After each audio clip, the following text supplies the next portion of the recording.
Muy bien, en esta mañana vamos a ver la lección número 7, como la ven ustedes ahí. Una luz en el mundo, parte 3, que es la parte de 1 de Pedro 3, 1 al 12. Y vamos a leerlo rápidamente, este pasaje que básicamente tiene que ver con el matrimonio. Asimismo, vosotras mujeres, estad sujetas a vuestros maridos, para que también los que no creen en la palabra sean ganados sin palabra por la conducta de sus esposas, considerando vuestra conducta casta y respetuosa. Vuestro atavío no sea el externo de peinados ostentosos, de adornos, de oro o de vestidos lujosos, sino el interno, el del corazón, en el incorruptible ornato de un espíritu afable y apacible, que es de grande estima delante de Dios. Porque así también se ataviaban en otro tiempo aquellas santas mujeres que esperaban en Dios, estando sujetas a sus maridos.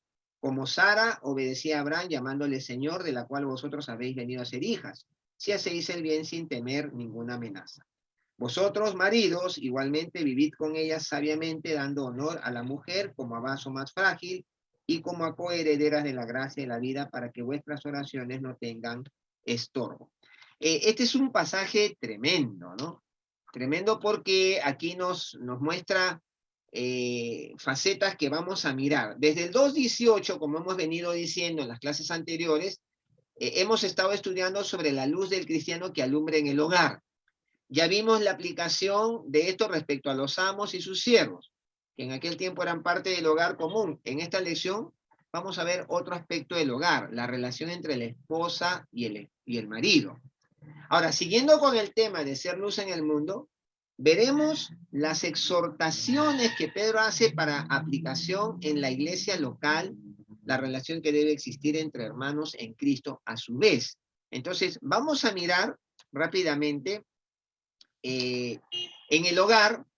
Nuevamente estamos mirando en el hogar, punto 1, la esposa, que es el punto que vamos a tratar aquí. Pedro empieza su exhortación a las esposas y dice, vosotras mujeres, y con la palabra así mismo, empieza, ¿no? Así mismo, vosotras mujeres. Ahora, con esa introducción, Pedro indica que la siguiente exhortación será similar a la exhortación a los siervos. Ahora, ¿cómo los siervos debían estar sujetos a sus amos? Así también las esposas deben estar a sus maridos. Y si ustedes recuerdan, la sujeción de los siervos a sus amos era una sujeción voluntaria, era una sujeción de buena gana, ¿no?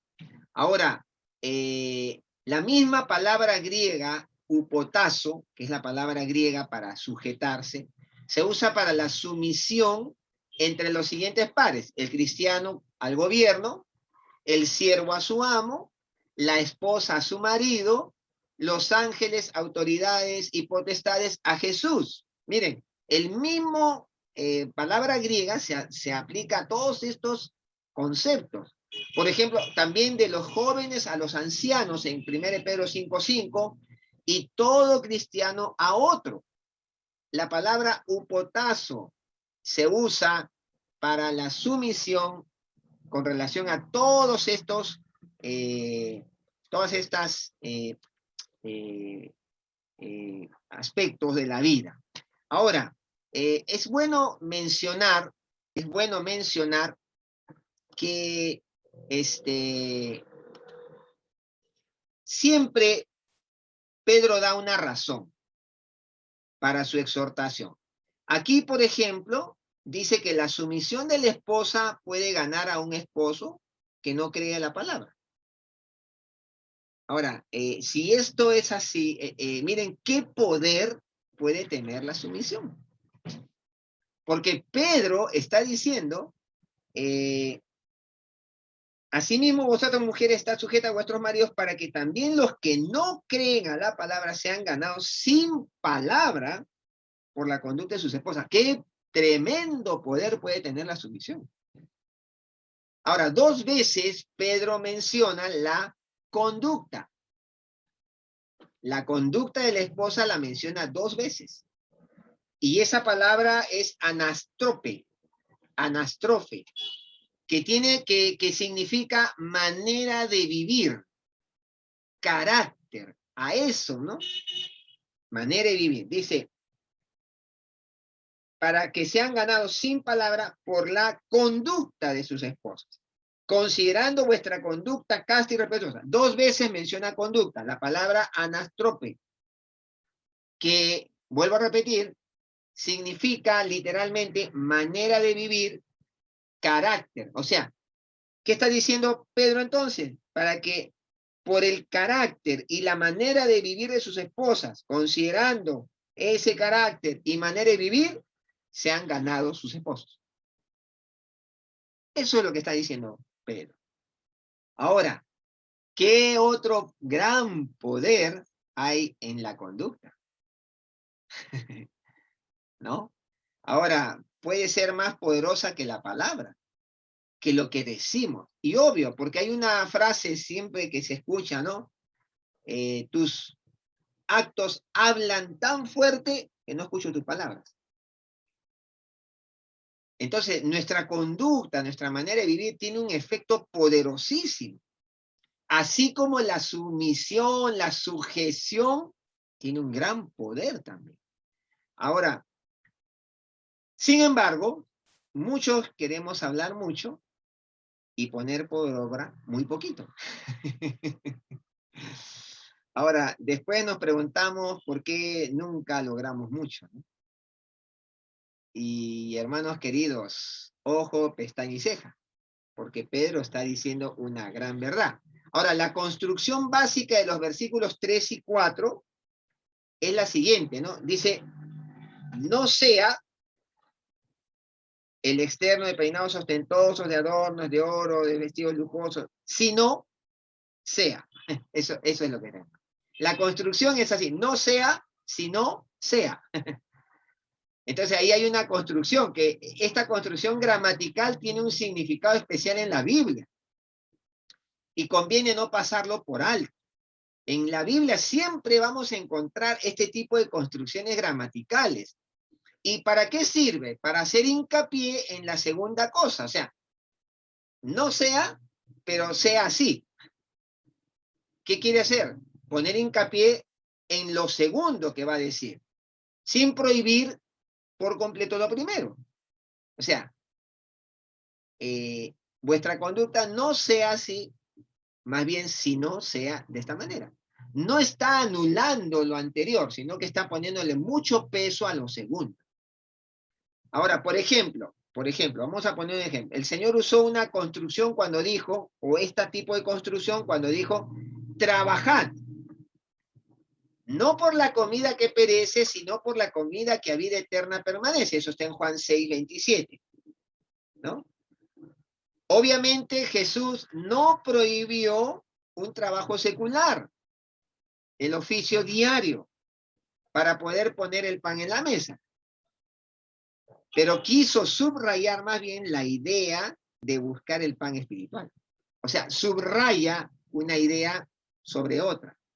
Entonces, este tipo de construcción gramatical es muy frecuente en la Biblia para enseñarnos algo que tiene un valor agregado en la vida del creyente. Entonces, aquí Pedro dice, no sea, dice, vuestro atavío, el externo, peinados. No está diciendo que no debe haber eso, que una mujer no debe arreglarse. No, no está hablando de eso. Sino que está poniendo el énfasis en lo siguiente, sino el interno, el del corazón, en el incorruptible ornato de un espíritu afable y apacible que es de grande estima delante de Dios. O sea, eso es lo que está diciendo Pedro. Ahora, aquí Pedro usa la construcción para enseñar que el adorno interno es más importante que el externo. Ahora, muchas hermanas y damas, y pasa con mi esposa, ¿no? Con la pandemia y todo, a veces ya pues ya no están tan preocupadas en el adorno externo porque ya no salen a la calle. Pero gracias a Dios que aún así, por amor a los espositos, siguen con su adorno externo. Y está bien, eso es importante. Pero aquí Pedro pone su énfasis en el adorno interno. Inclusive Pablo enseña la misma idea en 1 Timoteo 2, 9 y 10, ¿no? Es parte de lo que puede ganar a un esposo incrédulo. O sea, el adorno interno, hermanos queridas, hermanas casadas y las que un día se casarán. El adorno interno es lo que más cautiva a un hombre. Y uno puede decir, no, pero es que eso no es tan cierto. Sí es cierto, hermanos. Porque lo externo se agota con el tiempo. Se desgasta. Pero lo interno nunca se desgasta. Se renueva, bendice, atrae. No dice Proverbios, vana es la hermosura, mas la mujer que teme al Señor, esta será alabada. Engañosa es la gracia, dice. Vana la hermosura. Ahora, no quiere decir que la hermosura no tiene valor. Sí, hermano, por supuesto, ¿no? Debemos siempre estar hermosos, lindos, arreglados, pero si eso no va acompañado del adorno interno, es heno, paja y hojarasca.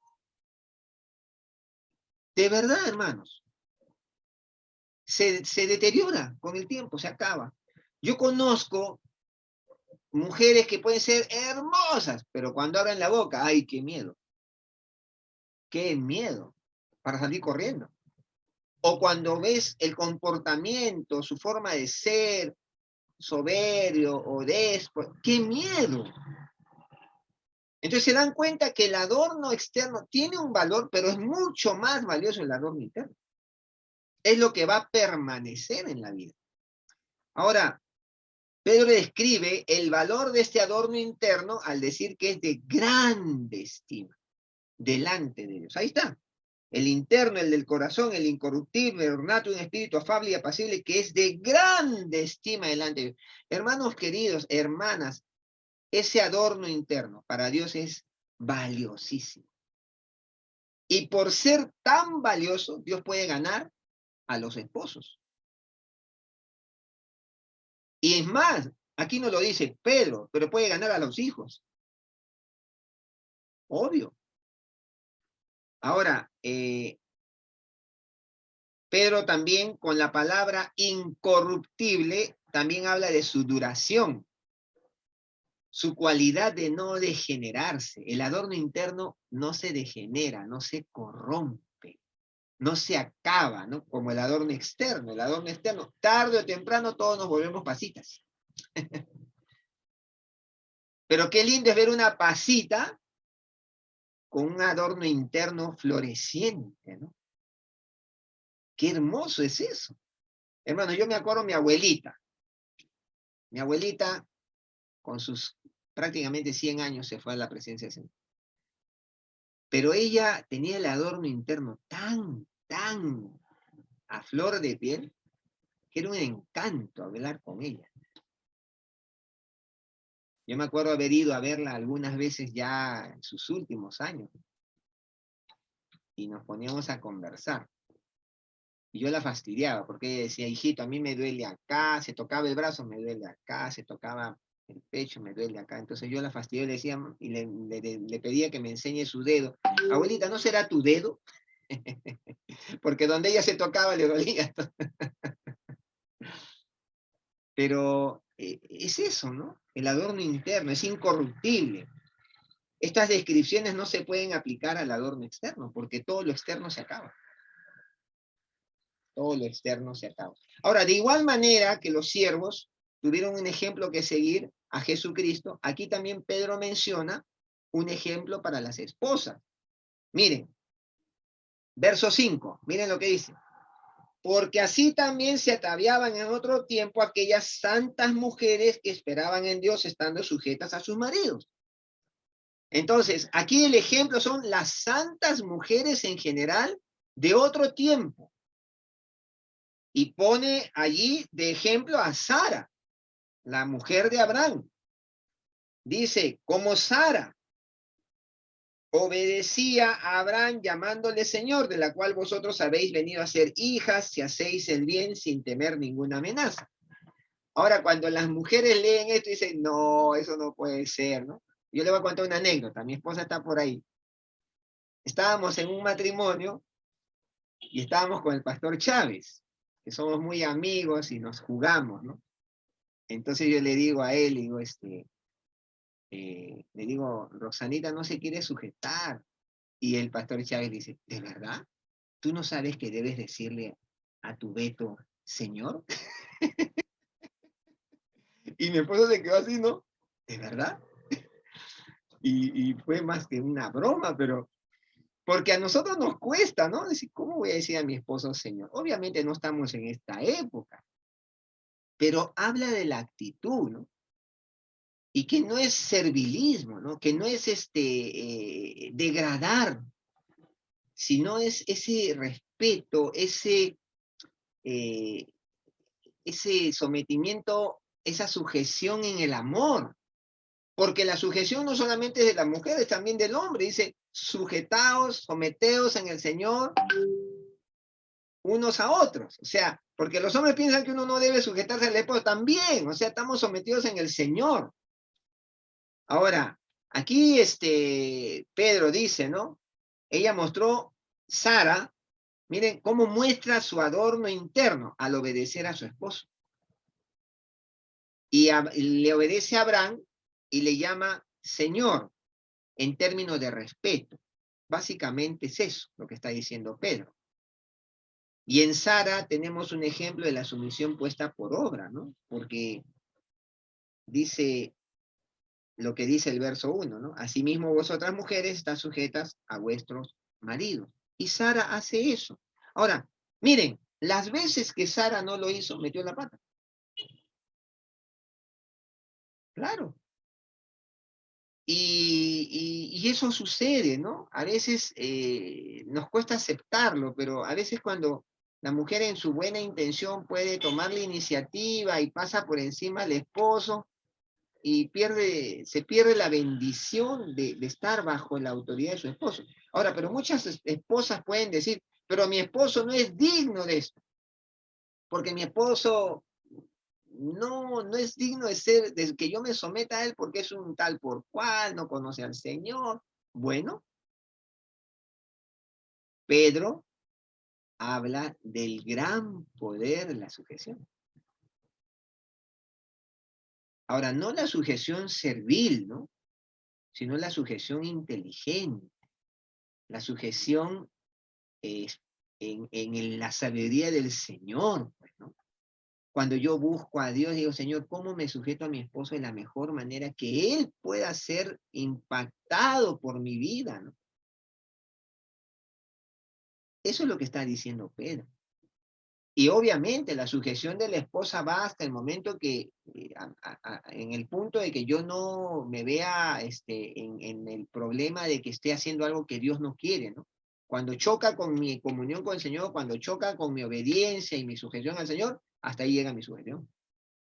Porque yo me sujeto primero al Señor. Si mi esposo me va a obligar a cosas que son contrarias a Dios, hasta ahí llega mi sujeción, ¿no? Entonces, eso es importante. Y la esposa cristiana viene a ser hija de Sara. No se olviden. Hermanas queridas, todas son ustedes hijas de Sara.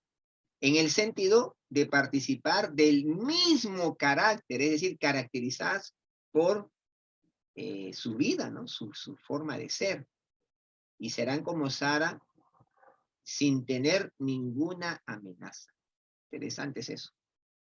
Sin tener ninguna amenaza. A ver, al vivir estas esposas con esposos paganos, porque esto hay que entenderlo, y al vivir estas esposas cristianas entre otros paganos, no deben andar con miedo, aunque sean maltratadas. Muchas veces las esposas son maltratadas. Más bien deben ser tranquilas, valientes y deliberadas. Y esa conducta corresponde a la que confía en Dios. Esa es la conducta. Porque acá dice, ¿no? Como Sara obedecía a Abraham llamándole Señor, de la cual vosotros habéis venido a ser hijas, si hacéis bien sin temer ninguna amenaza.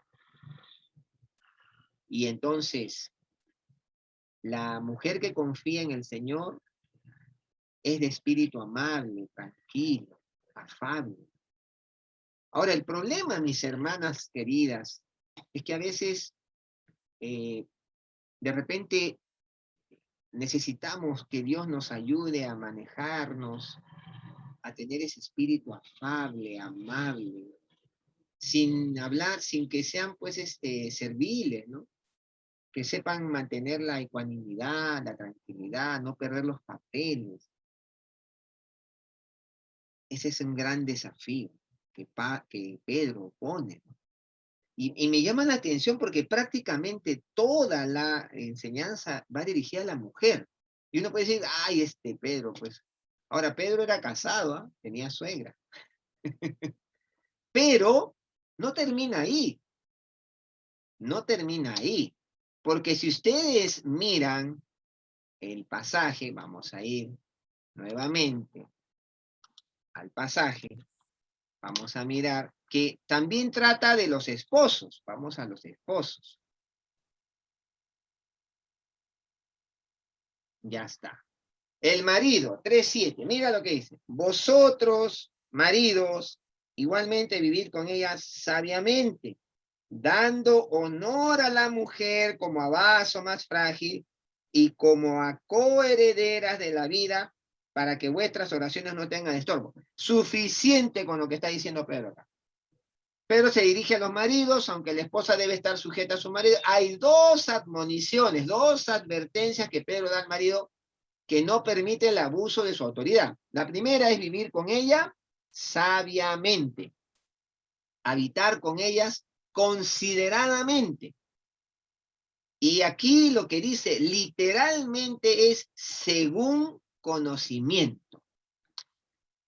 Ahora, esto, hermanas queridas, es tremendo. ¿Por qué? Porque cuando dice según conocimiento, el marido que conoce la Biblia debe tener suficiente conocimiento para el trato de su esposa. Tremenda demanda para el esposo. Y juntamente con el conocimiento del Señor, de la palabra, debe tener conocimiento personal de la individualidad de su esposa, de las diferencias que hay entre el varón y la mujer. El marido tiene que preocuparse en eso, porque a veces los maridos pensamos que la mujer es igual que el hombre. No, hermanos, las mujeres son de Marte y los hombres son de Venus. O más, al revés creo que. Las mujeres son de Venus y los hombres de Marte. Los hombres somos más marcianitos. Entonces somos diferentes. No podemos pretender que la mujer piense como yo pienso. El Señor le dio un diseño especial para ser madre, ser mujer, esposa. El hombre le dio otro diseño. Entonces, el marido debe vivir con ella sabiamente. ¿Qué significa eso?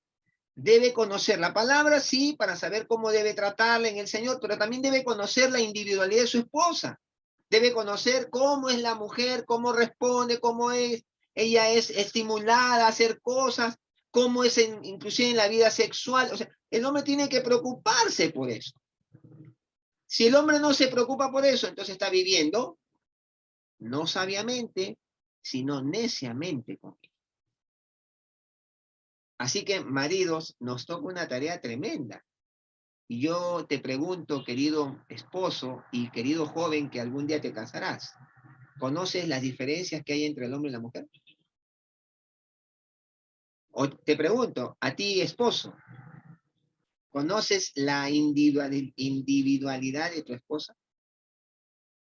¿La conoces a ella? ¿Qué es lo que ella, sus necesidades, qué la cautiva, qué la alegra, qué le entristece? ¿Cuáles son sus necesidades básicas emocionales? ¿Las conoces?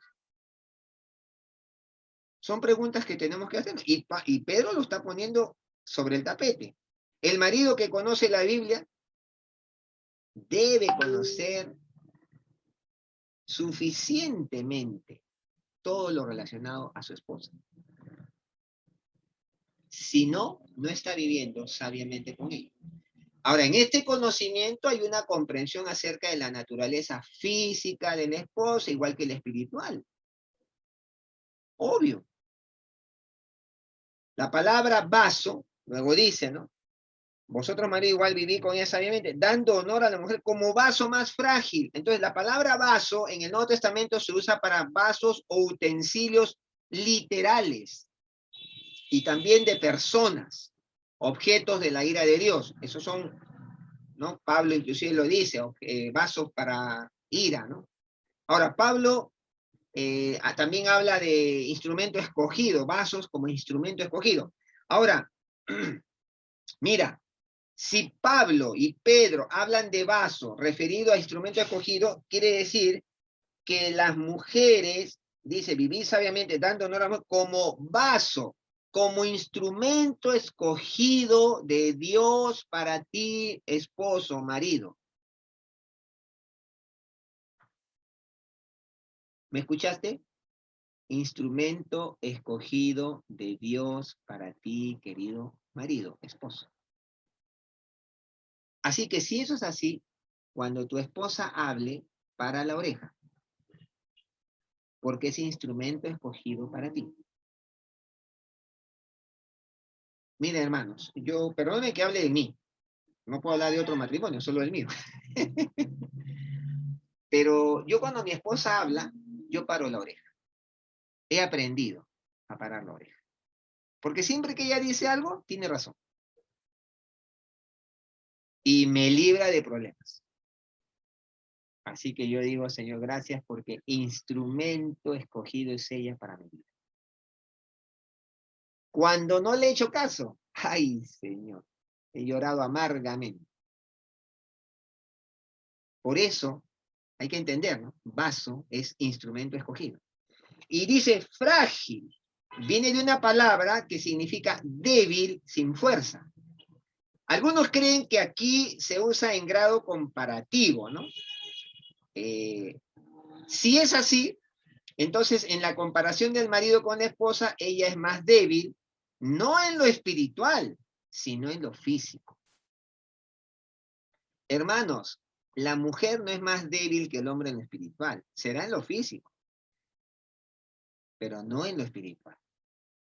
Ahora, en lo espiritual, Pedro aclara que tanto la esposa como el marido son coherederas de la gracia de Dios. ¿Entiendes eso? Coherederas de la gracia de la vida. Ellas tienen la gracia de dar vida. Y vaya que les cuesta. Ahora, ambos han de sacar ventaja tanto de esta vida, ¿no? Como de la venidera, porque somos coherederos de la vida eterna. Ahora, de todos modos, no se debe entender de este versículo la idea de inferioridad, ¿no? No es que ella es frágil, entonces es más débil. No, no, no. Ella tiene sus fortalezas, pero hay que entender que el vaso de cristal o de porcelana ciertamente es frágil, pero se trata con más cuidado y se da un lugar de honor. Eso es lo que Pedro está diciendo. Vaso más frágil y como coherederas de la gracia, coherederas de la gracia de la vida, dando honor a la mujer. Entonces, por ejemplo, una copa de cristal es frágil, se rompe fácilmente, pero se le da un lugar de honor. Usted la pone en una vitrina, porque es de cristal, no la pone en cualquier lado. Bueno, eso es lo que está diciendo Pedro. Precisamente porque la mujer es de más valor que otros utensilios en la casa.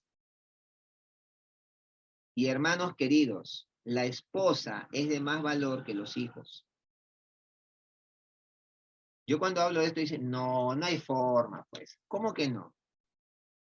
Si lo primero que te dio Dios fue tu esposa, después te dio tus hijos. Y sabes qué, si aún no lo has vivido, cuando los hijos se casan y se van, te quedas con tu viejito al lado y tu viejita al lado. ¿Quién es más valioso? ¿Los hijos o la esposa? O el esposo. No hay otra. Esa es la realidad. Ahora, así el marido debe considerar a la esposa. La tiene que poner en una vitrina. Ahí, donde pueda lucirse, donde pueda tener honor dentro del hogar. Y hay otro motivo, y con esto cerramos. Gracias por la espera, mira, yo no me he dado cuenta, 1:15. Hay otro motivo que Pedro agrega para los maridos honren a sus esposas. Hermanos, esto es dramático, ¿eh? Para que vuestras oraciones no tengan estorbo. ¡Ay, qué miedo! Esto sí es grave. Pedro implica que si el marido no trata bien a su esposa de la manera ya esbozada anteriormente, Dios no va a escuchar sus oraciones. Así que cuando uno lee esto y dice, 6 versículos fueron a la esposa, sí, uno nomás suficiente para el esposo. ¿Saben qué, mis hermanos? Se los voy a decir con todo mi corazón. Muchas veces yo he visto estorbadas mis oraciones a Dios por no haberle dado honor a mi esposa. Y Dios me lo ha mostrado. Y cuando lo he hecho, el cielo se ha abierto, inmediatamente. No te pierdas la bendición de Dios por no darle honor a tu esposa. No te lo pierdas. Porque si tú haces esto, el Señor te va a bendecir. Y va a escuchar tus oraciones, va a prosperar tus caminos, va a prosperar tu trabajo. Vas a verlo. Dios no es hombre, ni hijo de hombre para que miente. Y que Dios nos ayude. Porque esto, aplicado a la iglesia, pues igual, ¿no? Aplicado a la iglesia, cuando hablamos de la relación que debe existir entre Cristo y entre hermanos en Cristo, debemos ser de un mismo sentir, compasivos, debemos amarnos fraternalmente, ser misericordiosos, amigables, y no devolviendo mal por mal. O sea, esto va muy de la mano. Que el Señor nos bendiga, hermanos. Que el Señor nos bendiga. Ahora, solamente para terminar y orar. Siempre hacemos algunas preguntas, ¿no? Querida esposa, ¿cómo está haciendo tu sujeción a tu esposo? ¿Con pesar, porque piensas que no lo merece, o con alegría y solicitud? Solo preguntas. ¿Cómo está ganando a tu esposo? Increíble. ¿Haciendo qué cosas lo estás ganando para Cristo? ¿Qué brilla más? ¿Tu adorno interno o el externo? Querido esposo, ¿estás viviendo sabiamente con tu esposa? ¿La tratas como vaso más frágil? ¿Cuánto conoces a tu esposa? De tal manera que puedas vivir debidamente informado de sus necesidades como mujer. ¿Cuánto la conoces? ¿Será posible que de repente tus oraciones están siendo estorbadas delante de Dios y por eso no recibes aquello que le pides? Que el Señor nos bendiga, que el Señor nos ayude. De verdad, aquí hay un tremendo desafío para todos, me incluyo. Vamos a orar, vamos a orar. Señor, en esta tarde ya, te damos gracias por tu palabra, por el desafío que nos deja, y aplica tu palabra a nosotros. Yo creo que tu palabra es muy clara y no hay mucho más que decir, solo que tu gracia nos permita vivir tu palabra, como tú lo dices, como tú lo enseñas.